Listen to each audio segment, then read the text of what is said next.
न यत्र शोको न जरा न मृत्यु न यत्र शोको न जरा न मृत्युः नर्तिर्न शोधेगृते कुतश्चित्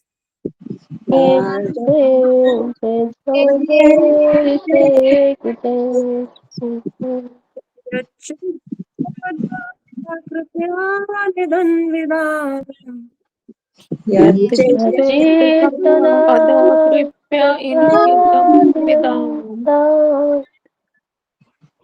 दुरन्त दुःख प्रभवानुदर्शनात्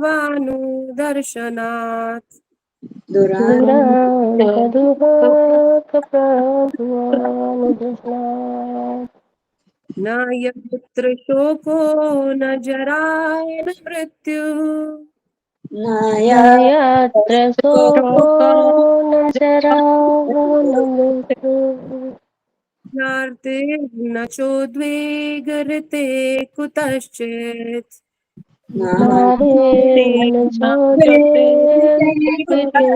कुचित् यच्चित्तो वदवा कृपया निधन्विदाम् यच्चेतनोदः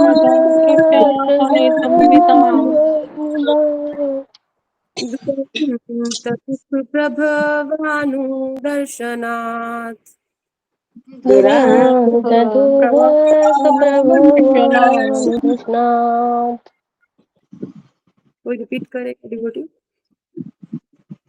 हरे कृष्ण माता जी, पंचम प्रणाम करो। यस माता जी। न यत्र शोको न जरा न मृत्यु न यत्र शोको न जरा न मृत्युः नार्तेन चोद्वेगरिते कुतश्चित् नारेण चोद्वेगरिते कुतश्चित् यच्चेततो यदा कृपया निदं विदाम् यच्चेत्तदाकृपानिधनाम् दुरान्त दुःखप्रभावानुदर्शनात् दुरान्तदुःखप्रभानुतृष्णात् हरे कृष्ण माता जी। हरे कृष्ण। कोई प्रभु जी करेंगे। हरे कृष्ण माता जी। न यत्र शोको न जरा न मृत्यु न यत्र शोको न जरा न मृत्युः नास्त्यञ्च उद्वेगरिते कुत्सित् नाट्येन्द्रिते कुतश्चित् यच्चित्तोद्वेगकृपयानिदं विदाम् याचेत्तदाकृपानिधनाम् दुरान्त दुःख प्रभवानुदर्शनात् दुरान्तदुःखप्रभानुतृष्णात् शब्दार्थ पढ़िए माता जी प्रभु जी कोई।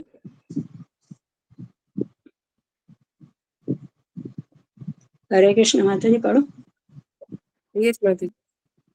न कभी नहीं यत्र जहाँ शोक शोक न तो जरा बुढ़ापा न तो मृत्यु मृत्यु न तो अर्थी ही पीड़ा न तो च भी उद्वेग चिंताएं रीते के अतिरिक्त बिना कुतश्चित कभी कभी यत के कारण चित्त चेतना ततः तत्पश्चात अद दया कृपया हार्दिक दया से अन्न इदम विदाम भक्ति योग की विधि से अनजान व्यक्तियों का दुरंत दुर्लभ्य दुख कष्ट प्रभव बारंबार जन्म तथा मृत्यु अनुदर्शनात् क्रमिक अनुभव से। हरे कृष्ण माता जी।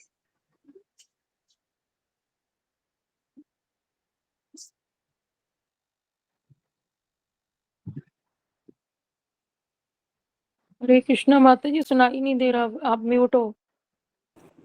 सॉरी माता जी। हरे कृष्णा। अनुवाद रीड कीजिए माता जी कोई।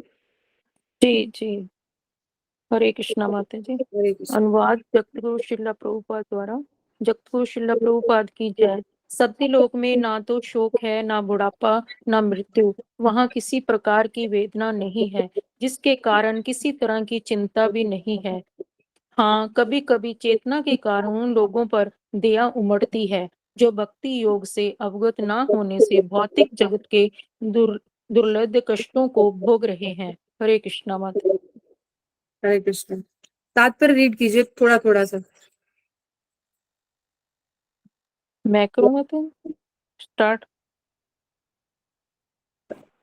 और कोई हरे डिवोशन करने के लिए। हरे कृष्णा। हरे कृष्णा। मैं कहती हूँ तात्पर्य शिला प्रभुपाद द्वारा शिला प्रभुपाद जी की जय।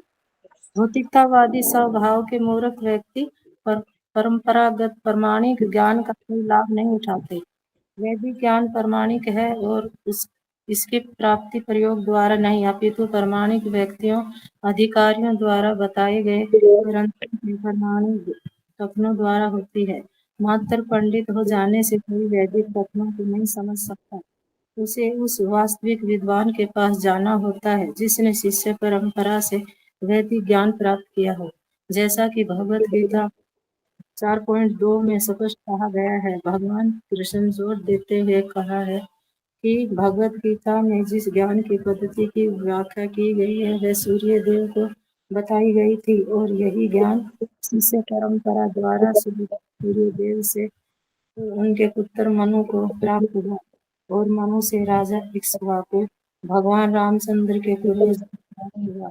इस प्रकार यह ज्ञान पद्धति एक एक करके महान ऋषियों को प्राप्त होती रही, किंतु कालानुक्रम में यह प्रमाणिक परंपरा टूट गई। अतः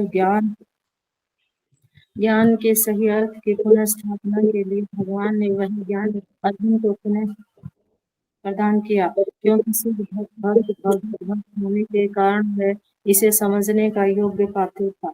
अर्जुन ने भगवत गीता को जिस रूप में समझा उसका भी वर्णन हुआ है। भगवत गीता 10.12-13। किंतु ऐसे अनेक मूर्ख व्यक्ति हैं जो भगवत गीता के भाव को समझने के लिए अर्जुन के प्रवचनों का अनुसरण नहीं करते। हरे कृष्णा। और कोई माता जी पढ़ना चाहे तो पढ़ सकते। कोई और डिवोटी रीड कीजिए। एनीवन। अमर सिंह राठौर प्रभु जी अभी आप पढ़िए। हरे कृष्णा माता जी। धन्यवाद।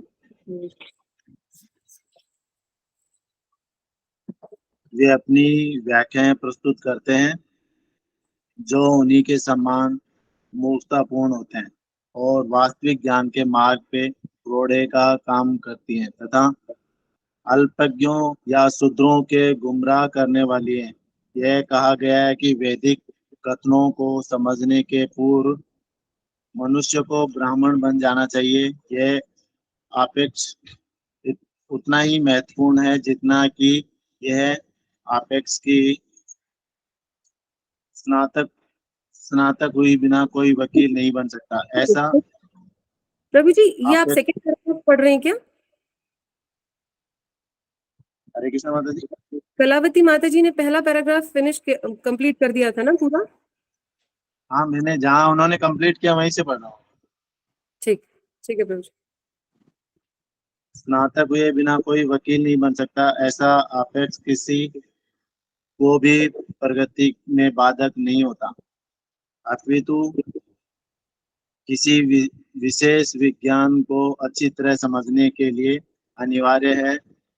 जो योग्य ब्राह्मण नहीं है वे वैदिक ज्ञान की मनमानी व्याख्या करते हैं। सुपात्र ब्राह्मण वह है जिसने प्रामाणिक गुरु के मार्गदर्शन में कठिन प्रशिक्षण प्राप्त किया हो।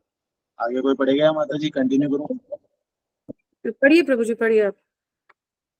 वैदिक विद्या हमें परमेश्वर श्री कृष्ण के साथ अपने संबंध को समझने में और भागवत धाम वापस जाने के इच्छित फल को प्राप्त करने के लिए तदनुकूल कर्म करने में मार्गदर्शन का कार्य करती है।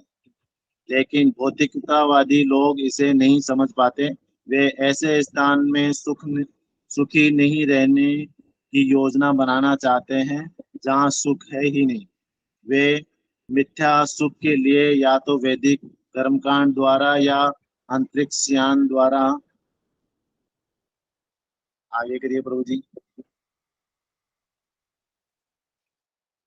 अन्य लोगों तक पहुंचने का प्रयास करते हैं, लेकिन उन्हें यह भली भांति समझ लेना चाहिए कि ऐसे स्थान में जहां दुख ही दुख है, सुखी होने के लिए भौतिक समंजन की कोई भी मात्रा पथभ्रष्ट व्यक्ति को लाभ नहीं पहुंचा सकती, क्योंकि अंतोतगत्वा इस ब्रह्मांड को कुछ काल बाद अपने समस्त वस्तुओं सहित विनाश होना है।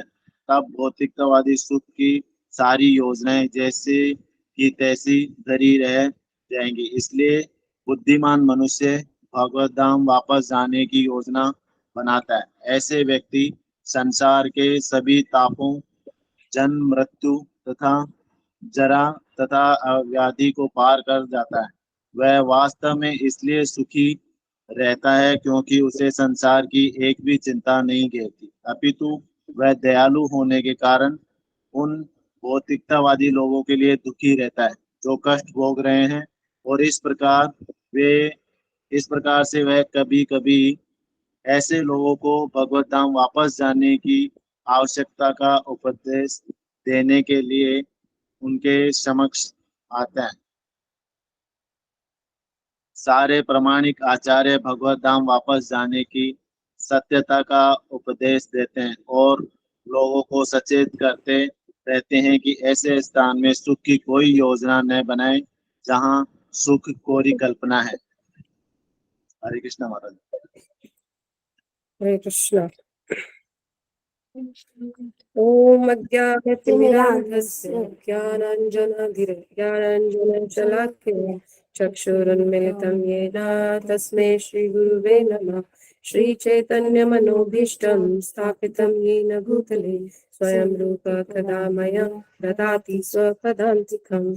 वन्देऽहं श्रीगुरुं श्रीयुतपदकमलं श्रीगुरुं वैष्णवांश्च श्रीरूपं सागरजातं सहगं रघुनाथान्वितं तं सजीवं साद्वैतं सावधूतं परिजनसहितं कृष्ण चैतन्य देवं श्रीराधा कृष्ण पादान् सहगं ललिता श्रीविशाखान्वितांश्च। हे कृष्ण करुणा सिंधु दीनबंधो जगत्पते गोपेश गोपिका कांत राधा कांत नमोस्तुते। तप्त कांचन गौरांगी राधे वृंदावनेश्वरी कृष्णानुसुते देवी प्रणमामि। कृपा सिंधु च पतितनां वैष्णवो नमः। जय कृष्ण चैतन्य प्रभु नित्यानंद श्री अद्वैत गदाधर श्रीवासादि गौर भक्तवृंद। हरे कृष्ण कृष्ण कृष्ण हरे हरे हरे हरे हरे राम राम राम। राम राम हरे हरे।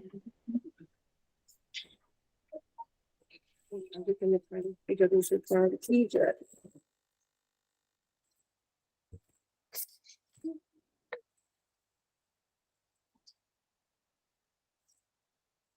हरे कृष्णा।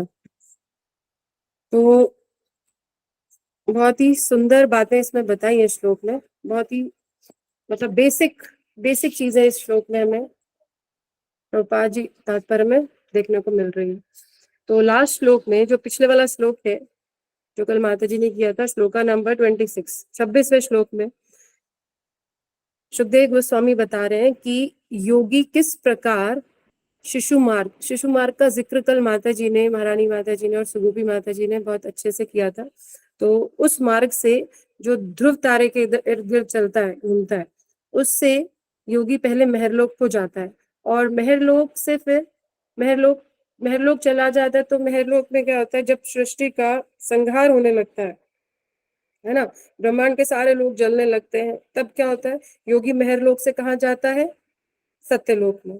तो सत्यलोक का यहाँ पे डिफाइन किया है कि सत्यलोक में क्या क्या होता है। तो सत्यलोक का यहाँ बताया है, न यत्र शोको न जरा न मृत्यु, वहां क्या नहीं होता है, ना तो कोई शोक होता है ना, ना दुख है, ना कोई शोक है, न जरा, न बुढ़ापा है, ना वहां मृत्यु है। ठीक है, कोई उद्वेग नहीं है वहां पर। ठीक है, मतलब कोई चिंताएं नहीं है, उद्वेग का शब्द आ गया, चिंताएं, कोई वहां चिंताएं नहीं है, तो वहां कुछ भी नहीं है, अलग अलग दर्द, कोई पीड़ा वहां पर किसी को नहीं सताती है। लेकिन वहां पर सुखदेव गोस्वामी क्या बता रहे हैं कि वहां पर कभी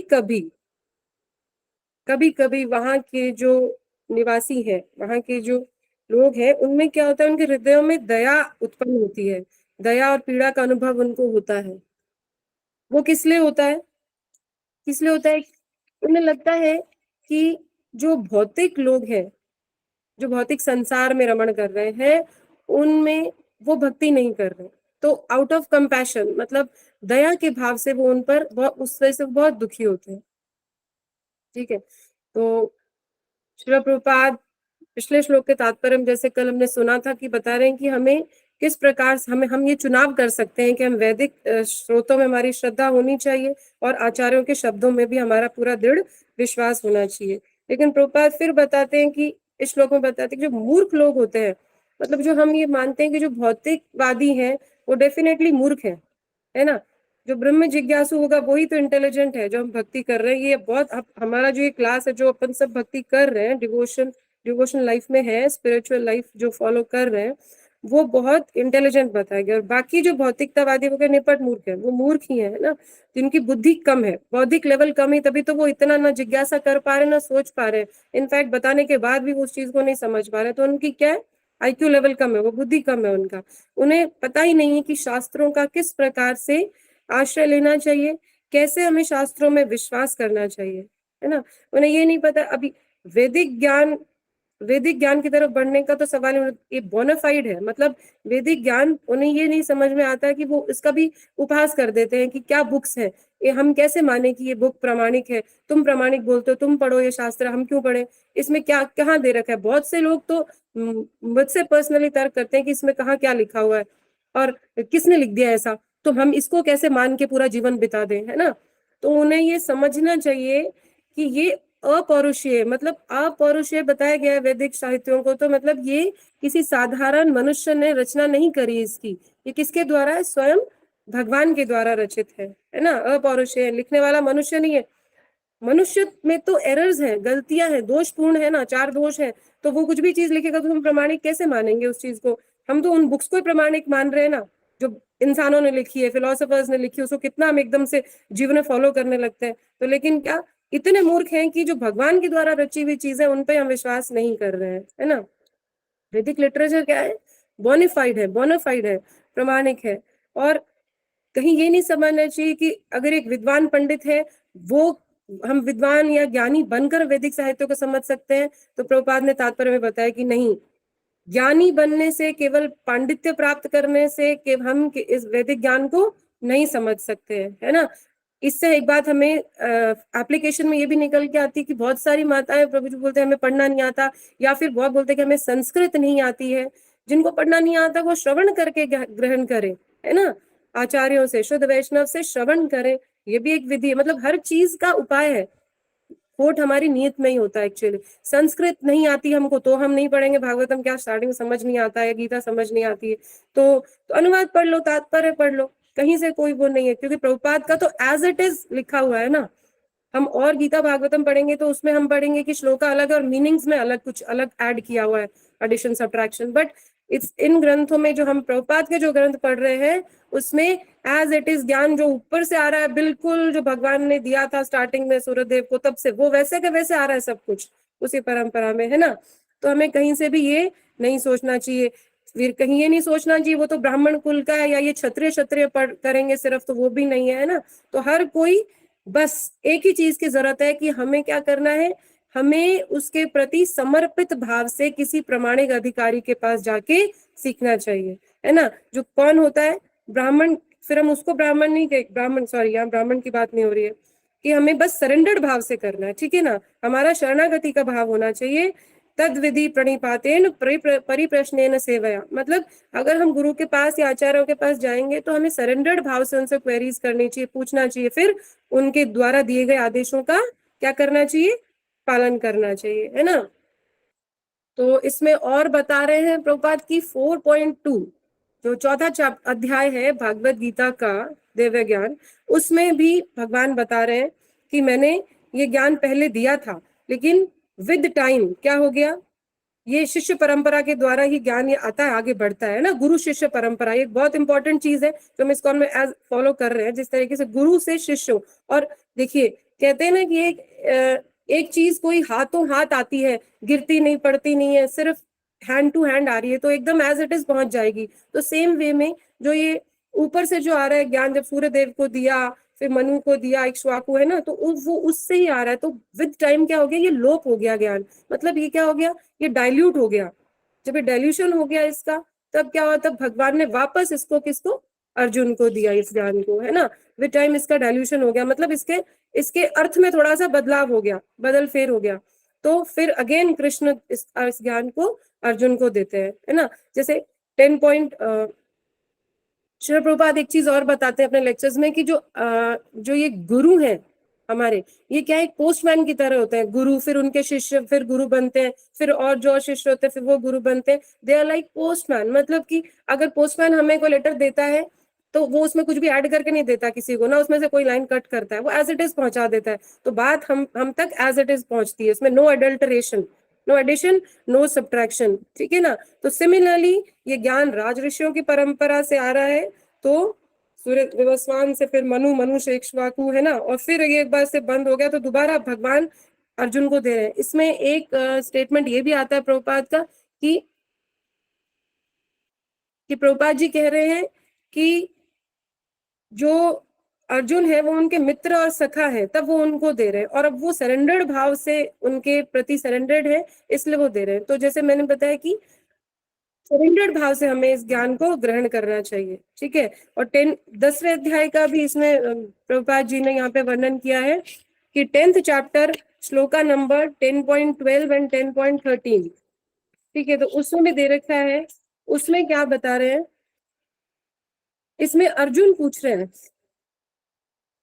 यस, इसमें अर्जुन पूछ रहे हैं भगवान से 11 एंड 12, परम ब्रह्म परम धाम पवित्रम परमम भवान, है ना। तो इसमें अर्जुन क्या कह रहे हैं कि आप परम भगवान हैं, परम धाम, परम पवित्र, परम सत्य है, आप नित्य दिव्य आदि पुरुष, अजन्मा तथा महानतम है।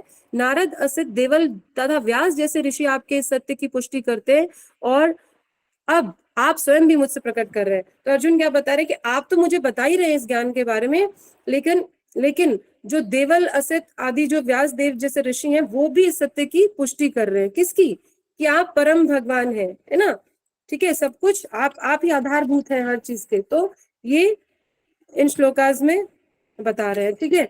तो हमें किस तरीके से ज्ञान को लेना है वो इसमें दिया गया है, ठीक है। तो पहले करना क्या चाहिए, बेसिकली हमें भगवान का भक्त बनना चाहिए, शास्त्र पढ़ने चाहिए और आचार्यों से सुनना चाहिए, ठीक है। गुरु, साधु, शास्त्र, ये पूर्णता है, हमारा जो आध्यात्मिक जीवन है उसकी पूर्णता है। गुरु, साधु, शास्त्र, गुरु का शरण लेना चाहिए, फिर साधुओं की संगति में ही हमें रहना चाहिए, और शास्त्रों का अध्ययन डेली बेस पे हमें करना चाहिए, ठीक है। एक बोलते कि ये ट्राइपॉड स्टैंड होता है, जैसे स्टूल होता है ना, 3 उस पर खड़ा होता है तो स्टेबल रहेगा। तो एक भी अगर इधर होगा, हम सोचते हैं कि सिर्फ गुरु का करके होगा, नहीं। गुरु कुछ मिनट के लिए, कुछ समय के लिए हमें देते हैं, फिर हमें उनकी इंस्ट्रक्शंस पालन करनी होती है। इंस्ट्रक्शंस पालन करने के लिए हमें साधु संघ का बहुत जरूरत है, अदरवाइज हम इंस्ट्रक्शंस भी फॉलो नहीं कर सकते। शास्त्रों का अध्ययन उसमें बहुत रिक्वायर्ड है ना, अपने आध्यात्मिक जीवन की पूर्णता के लिए, ठीक है ना। तो क्या करते हैं, लेकिन अभी जो ये बन जाते हैं, जो ये कुछ भी तरीके से अपना भागवतम पढ़ लेते हैं, या फिर अलग तरीके से कुछ भी जोड़ देते हैं गीता भागवतम की व्याख्याओं में या शास्त्रों में, ये क्या करते हैं, खुद तो पथभ्रष्ट होते ही हैं, लेकिन उनको जो फॉलो करते हैं ना, वो भी लेस इंटेलिजेंट लोग होते हैं, कम बुद्धिमान होते हैं। तो उनका भी खुद की भी आध्यात्मिक जीवन में बाधा आती है, वो अपने परम लक्ष्य को प्राप्त नहीं कर पाते, वो भी क्या होते हैं, मार्ग भ्रष्ट हो जाते हैं, वो अपने जो ट्रैक चल रहा होता है उससे ऑफ द ट्रैक निकल जाते हैं, क्योंकि कुछ भी पढ़ते हैं, कुछ भी देखते हैं, उसमें कुछ भी प्रमाणिक नहीं होता है। तो प्रमाणिक नहीं होता है तो क्या होता है, उनके आध्यात्मिक मार्ग में खुद के ही दिक्कत आती है, ठीक है ना। तो सबसे पहले क्या हो रहा होता है, पहले ब्राह्मण बनना होता है, और फिर जाके हम क्या कर सकते हैं, भगवत गीता की साइंस को या भागवतम की इस जो भी विज्ञान है उसको हम समझ सकते हैं, ज्ञान को, ठीक है ना। बिना ब्राह्मणिकल क्वालिटीज लाए हम इसको फॉलो नहीं कर सकते हैं, कि हम शराबी है, कोई जुआ खेलता है, सिगरेट पीता है, वो कैसे, वो उनके पहले उसको वो नहीं पढ़ सकता। जैसे किसी भी चीज की हमें योग्यता, पात्रता लानी जरूरी है पहले। जैसे कि अब हम लॉयर बने बिना कैसे, हम डिग्री जब तक हमें मिलेगी, हमें लॉयर कोई कह देगा, अब हम करने लगे वकालत, तो सब मूर्ख बताएंगे ना, और उससे हमारा भी भला नहीं होना। तो सिमिलरली उसके लिए पहले हमें ब्राह्मणिकल क्वालिटीज खुद के अंदर लानी होगी, और फिर जाकर हमें गीता टच करनी चाहिए, उसे पढ़ना चाहिए, तब जाके हम उसको एज इट इज ग्रहण कर पाएंगे, और एज इट इज हम दूसरों को भी बता पाएंगे। ठीक है ना। तो और जन्म से कोई ब्राह्मण, ये सबको ही क्लियर है चीज कि जन्म से कोई ब्राह्मण नहीं है, कि हम जन्म से अगर माने कि जन्म का कोई ब्राह्मण है तो बस वो ब्राह्मण है, नहीं नहीं, हमें वो क्वालिटीज डेवलप करनी पड़ेंगी। ठीक है ना। नहीं तो क्या करेंगे, हम उसका अलग अर्थ निकालेंगे, श्रद्धालु भी नहीं रहेंगे शास्त्रों के प्रति, और क्या अपराधी बनेंगे, और हमारा खुद का मार्ग भ्रष्ट होगा, और दूसरों का भी हम मार्ग भ्रष्ट करेंगे। ठीक है। तो जैसे प्रभुपाद बता रहे हैं इस तात्पर्य में भी कि ब्राह्मण कौन है, जो क्या करता है, जन्म से नहीं, गुरु के मार्गदर्शन में जिसने प्रॉपर ट्रेनिंग ली हो, वो है ब्राह्मण। ठीक है ना। जिसको कृष्ण तत्व का पता चले बाद में, नहीं तो उसको पता ही नहीं चलेगा कुछ भी, उसको ना इंटरेस्ट आएगा उन चीजों में। ठीक है। तो वैदिक सिस्टम हमको क्या करता है, गाइड करता है, मार्गदर्शन करता है हमें कि हमें भगवान के साथ हम संबंध अपना कैसे स्थापित करें। ये वैदिक सिस्टम, जो वैदिक लिटरेचर है, ये प्रभुपाद बताते थे कि क्या, एक वैष्णव का मैं लेक्चर सुन रही थी, वो बता रहे थे कि जीपीआरएस सिस्टम की तरह है, मतलब कि कहाँ मुड़ना, हम कहाँ हैं वो भी बता देते हैं ये लिटरेचर्स, हमें कहाँ जाना है वो भी बता देते हैं, क्या बाधाएं आएंगी वो भी बता देते हैं, अगर हम रॉन्ग जा रहे हैं तो उसके हमारे क्या क्या संकेत हैं हमें वो भी पता चल जाता है ना, कि you are on the wrong track, तो वो भी बता देते हैं दिस इज रॉन्ग, वो भी। तो हमें शास्त्र भी हमें बताते हैं ये चीज कि आप कहाँ गलत है, कहाँ सही है, किसको चुनाव करो, किसको छोड़ो, है ना, कौन सी डायरेक्शन लो, ठीक है, कितनी दूरी पर क्या है, वो सब बताते हैं। किस पोजीशन पे आप हो वो भी बताते हैं कि अभी आप किस पोजीशन में है ना, अगर आप ये कर रहे हैं, अगर आप इसका पालन करें तो आप इस पोजीशन में है, आपको आगे बढ़ना है तो आपको ये अपनाना पड़ेगा, ये छोड़ना पड़ेगा। तो ये क्या होता है, एक जीपीआरएस सिस्टम की तरह है क्या। तो हमारे वैदिक लिटरेचर बहुत इंपॉर्टेंट है। ठीक है ना। लेकिन मटेरियल लोग क्या करते हैं, अब क्या बताएं क्या करते हैं, आप सबको बताएं, हम नहीं सोच पाते वैदिक ज्ञान के बारे में। अब वैदिक ज्ञान भी नहीं सोच पाते कि हमें इनसे कैसे हम लाभान्वित हो सकते हैं। हम तो बस एक ऐसी जगह में, प्रभुपाद बता रहे हैं ना इसके तात्पर्य में यहाँ पर, कि हम ऐसी जगह में सुख ढूंढने की कोशिश कर रहे हैं जहां पर सुख का नाम ही नहीं है, जहां दुख ही दुख है सिर्फ, है ना। तो एक इसमें वो आता है, तो श्रील प्रभुपाद बता रहे, एक छोटा सा इंसिडेंस है कि श्रील प्रभुपाद अमेरिका जाने से पहले जब झांसी में थे तो उन्होंने एक बुक लिखी थी, easy journey to other planets, अन्य ग्रहों की जर्नी, क्या बोलते, यात्रा, है ना। तो उसमें प्रभुपाद ने लिखा था, प्रभुपाद ने बुक लिखी थी, तो स्मॉल बुक है। तो एक आदमी वहां पर आया, एक व्यक्ति, उसने पूछा कि इसमें क्या लिखा है। तो बोलते हैं कि इसमें आप कैसे भगवत धाम जा सकते हो उसका पूरा विवरण है। तो बोलते हैं कि फिर वहां से जाकर हम वापस आ सकते हैं इस धरती पर। तो बोला नहीं आ सकते। बोला फिर मुझे नहीं चाहिए बुक। मतलब लोगों को यहाँ से इतनी आसक्ति है, इतनी आसक्ति इन छोटे छोटे इन सुखों में, है ना, टेम्पररी चीजों में, कि बस वो वापस वो, जैसे जैसे माता जी कह रहे थे ना, लेकिन उन्हें नहीं पता कि जितनी जितनी जैसे माता जी बता रहे थे, जितनी इंटेंसिटी से वो भोग करेंगे उतना इंटेंसिटी से वो नीचे गिरते हैं स्वर्ग में भी, है ना। मतलब जितना आपका भोग करने की प्रवृत्ति जितनी तेज होगी उतना ही आपका फॉल, वापस जाओगे आप, फॉल होगा। ठीक है ना। तो क्या करते हैं, तो ये मूर्ख होते हैं। ठीक है ना। लेकिन हमें ये समझना चाहिए कि 14 लोकों में कहीं भी सुख नहीं है ना। सुख कहाँ है, सिर्फ भगवत धाम में ही है। तो बहुत इंटेलिजेंट लोग होते हैं, वो क्या करते हैं, जैसे इसमें दे रखा है प्रभुपाद ने, कि तीनों तापों से ऐसा व्यक्ति संसार के सभी तापों, जन्म मृत्यु जरा तथा व्याधि को पार कर जाता है, वो सरपास करने की कोशिश, प्लान बनाता है। कौन? बहुत इंटेलिजेंट। बहुत इंटेलिजेंट ही तो सोचेगा ना कि मैं किस तरीके से इन चीजों के पार जाऊं। जो लेस फूलिश है वो क्या, वो तो यही छोटे छोटे चीजों में खुश होते रहेंगे, खुशी दुख दुख दुख सुख दुख भोगते रहेंगे, और जीवन का ऐसे अंत हो जाता है उनका। फिर एक वापस वही जन्म मरण का, वापस फिर वही 84 का चक्कर में पड़ जाते हैं। ठीक है। तो ऐसा व्यक्ति संसार के सभी तापों, जन्म मृत्यु जरा तथा व्याधि को पार कर सकता है। ठीक है। तो इसका मतलब क्या होगा, 4 पीड़ाओं से मुक्ति पाने के लिए बहुत बुद्धिमान व्यक्ति है, मतलब जो भक्त है, बुद्धिमान मतलब भक्त, जो भक्त है वही सोच सकता है कि इन 4 प्रकार की पीड़ाओं से कैसे मुक्ति पा सकते हैं, और इनका निवारण भी संभव है, उसको ये भी पता है। ठीक है। तो सबसे ज्यादा इंटेलिजेंट कौन है, सबसे बुद्धिमान कौन है? भक्त। ठीक है, भक्त सबसे ज्यादा है ना। तो अभी प्रभुपाद बता रहे हैं कि जैसे जो भक्त होते हैं, जैसे भक्त होते हैं वो क्या अपने दुख से बहुत, उनके पास ऐसा नहीं कि बहुत दुख का कारण है इसलिए वो कोई भक्त बन रहे हैं या फिर ऐसा कोई प्रचार कर रहे हैं, नहीं।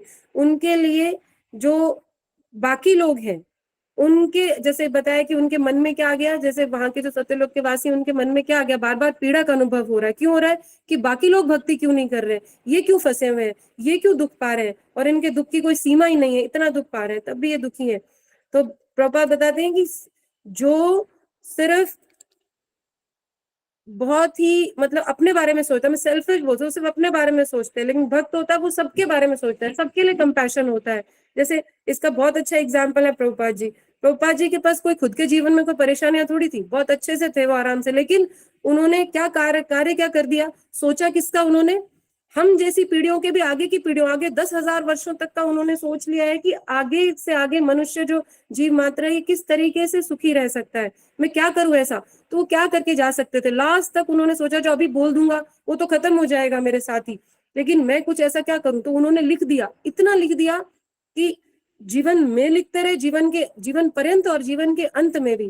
तो उन्होंने शिष्यों से क्या कहा, जब लास्ट मोमेंट्स थे प्रभुपाद के, उन्होंने कहा कि मेरा ना वीडियो बनाओ। अपने शिष्यों को बोला ये क्यों बनाओ वीडियो, ताकि मैं एग्जाम्पलरी बनना चाहते थे वो, ताकि इस जीवन में भी और जीवन के अंत में भी हमें कैसा बिहेव करना है, क्या करना है, हमें कृष्ण के लिए कार्य करना है, कृष्ण के लिए सोचना है। कुछ नहीं बचा था उनके बॉडी में, फ्लैश का तो नाम ही नहीं था। कहते हैं यूं हाथ लगाते थे ना तो स्किन अलग होती थी, फ्लैश वगैरह कुछ नहीं था, सिर्फ ओनली बोन्स का स्ट्रक्चर था प्रभुपाद का उस टाइम, है ना। तो किस तरीके से वो अब दूसरों के दुख से दुखित है, मैं कैसे सबका कल्याण कर जाऊं, वो होता है वैष्णव। कहते हैं ना Vaishnava never dies, he lives to die, बोलते he dies to live, sorry, and lives for Krishna throughout his life, है ना। तो ये बताया। तो जैसे चैतन्य महाप्रभु बताते हैं जीव दया नाम रुचि वैष्णव सेवा, यही हमारे जीवन का कल्याण कर सकता है। नाम में हमारी रुचि होनी चाहिए, फर्स्ट प्रायोरिटी, है ना। फिर अपने आप जीव दया, तो प्रचार करने की अपने आप अंदर से हमारे वो आएगी, प्रचार तो अपने आप होगा, जितना नाम लेंगे, जितने से हमारे प्रभु जी बताते हैं जितना जितना आप नाम जप करोगे अपना प्रचार करने की इच्छा होगी। प्रचार करने की किसी की इच्छा नहीं हो रही, कोई सेवा नहीं, कोई आपके आज्ञा पालन नहीं कर रहे हैं, सीनियर वैष्णव की आपके जो अधिकारी हैं, जो काउंसलर्स हैं, इसका मतलब उनका नाम जप नहीं हो रहा है, वो प्रचार नहीं कर सकते, है ना। क्योंकि ना उनके अंदर प्रचार की भावना आएगी, ना दूसरों के लिए, जीवों के लिए दया आएगी हृदय में। ठीक है, तो हरे कृष्णा, मुझसे कोई त्रुटि हुई तो मैं हाथ जोड़कर आपसे क्षमा मांगती हूँ, और प्रश्न भी अगर कोई हो तो हर ग्रेस सुगुपी माता जी और महारानी माता जी से कर सकते हैं, बिकॉज माता जी मेरा ब्रेकफास्ट प्रसादम का टाइम हो गया है थोड़ा, प्रभु जी जाएंगे, है ना। तो हरे कृष्णा। आपको जल्दी है लेकिन मैं बोलूंगी आपने बहुत बहुत सुंदर क्लास दिया माता जी, सारे पॉइंट्स आपने कवर किए प्रभुपाद जी के। वेरी नाइस क्लास माता जी, और आपने बहुत एम्फसाइज किया कुछ चीजों पे कि हमारे जो गुरु साधु एंड शास्त्र, उसके ऊपर हमारा पूरी भक्ति टिकी हुई है, तो कैसे ये हमारे भक्ति को स्टेबल करते हैं एक ट्राइपॉड की तरह। दैट वाज वेरी ब्यूटीफुल माता जी। और आपने प्रभुपाद जी का भी बताया कि उनके जो शास्त्र उन्होंने दिए हैं पूरे आगे सारे जनरेशंस के लिए, उन्हें इतना कंपैशन था प्रभुपाद के हार्ट में, so he has done everything for. Thank you so much माता जी, वंडरफुल क्लास। हरे कृष्णा माता जी ये बात तो है कि आप जैसे भक्तों की जो इतनी बार हम पढ़ रहे हैं, जो आपने तो माता जी सब जीवन में उतार लिया चीजों को, अब हम जैसे जो बस पढ़ लेते हैं, सुन लेते हैं, लेकिन जीवन में नहीं उतार पाए उन चीजों को, है ना। तो आप प्लीज नहीं नहीं अपना माता जी, आशीर्वाद। आप लोग इंस्पिरेशन हो एक्चुअली। हम लोगों ने तो अपना बहुत समय व्यर्थ गवा दिया, अभी आपको देख के सीख रहे हैं हम लोग। It's like a second innings for us. Very nice माता जी। मानता है माता जी तो। हरे कृष्णा। ठीक है माता जी, आप कोई किसी को प्रश्न है तो माता जी आप प्लीज कर सकते हैं आगे ना, 10-15 मिनट्स, है ना। हरे कृष्णा। हरे कृष्ण।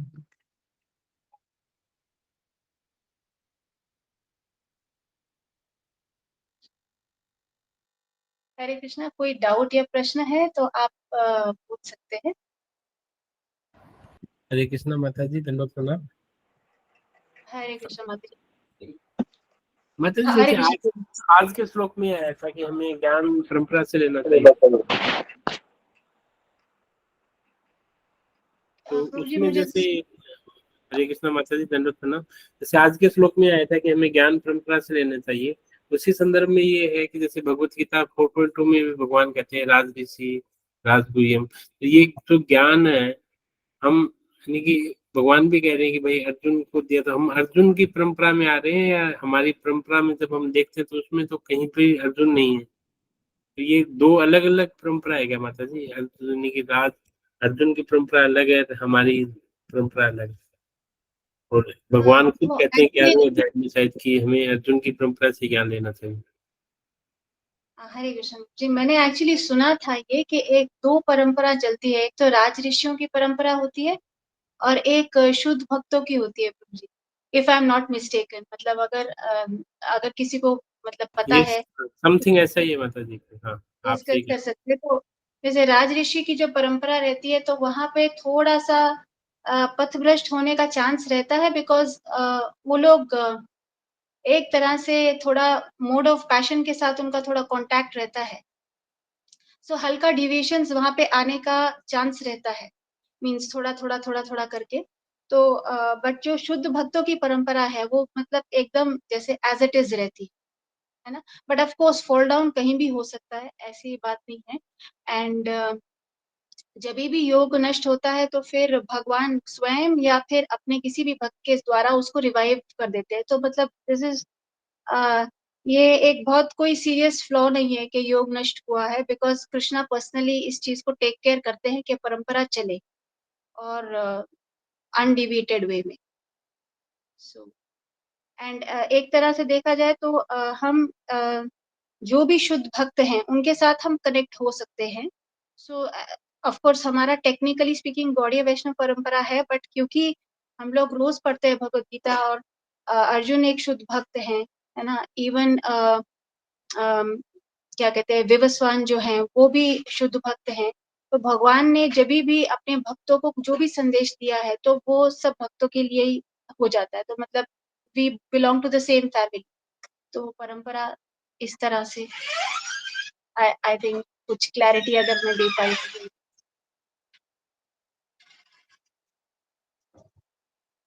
हरे कृष्णा। हरे कृष्णा माता जी, हरे पंचांग कृष्णा प्रणाम। माता। अच्छा। माता जी मेरा ये प्रश्न था कि ये जो सत्यलोक है ये भी तो भौतिक जगत में ही है, तो यहाँ पे ऐसे कैसे बोल रहे हैं कि यहाँ पे ना मृत्यु है ना बुढ़ापा है, क्योंकि सृष्टि के समय तो सभी कुछ नष्ट हो जाता है।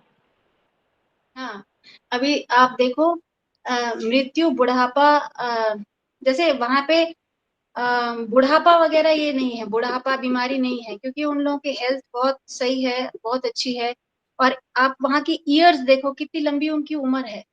अभी इतने अरबों खरबों सालों बाद अगर किसी की मृत्यु आ रही है तो एज गुड एज अमर ही है वो।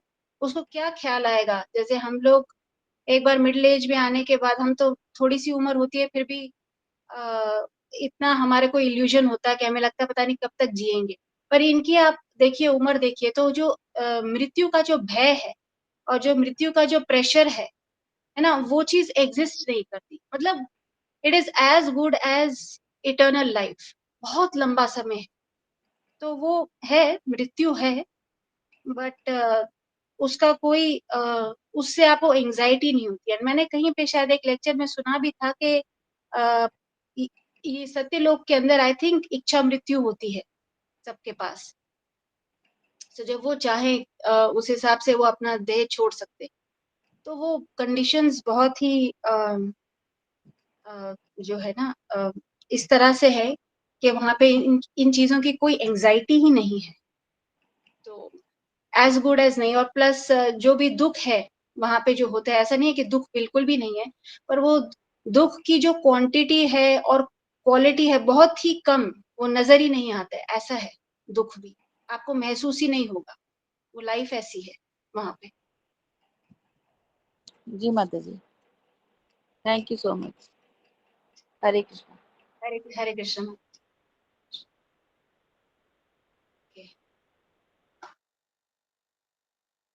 ठीक है। सो यहाँ पे विराम दे क्या हम लोग कक्षा को?